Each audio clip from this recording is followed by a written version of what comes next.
বন্ধু তোর কাছে মোবাইল আছে? আরে মোবাইল তো আছে, মোবাইল কি করবো? আরে আমার বান্ধবী বলে বিয়া হচ্ছে। তাই নাকি? হ্যাঁ ফোন দেবো নাকি? হয়। আচ্ছা ধর লে।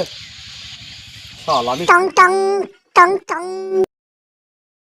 চা সুরাও হ্যালো। বান্ধবী আছে। ও বাবা মাথায় খারাপ। হ্যালো, প্রেমিকা ভালো আছেন?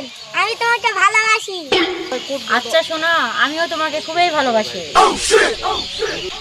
কে রে দোস্ত, এখনো কথা কওয়া হয়নি? আরে কি বন্ধু? শুনতেছি আমি তোমার বাবা বলে জোর করে তোমাকে বিয়ে দিচ্ছে। শোনো জান, একটিবারের জন্য আমি তোমাকে চাই। দরকার হলে তোমার বাবার থেকে তোমাকে ভিক্ষা চাইবো। যা শুনতে রে শালা প্যাকে গেছি রে, মাথা নষ্ট করা কথা রে। এই দে মোবাইল দে শালা, কত কথা কওয়া লাগে নাকি? দে এই বয়সে প্রেম শুরু হয়।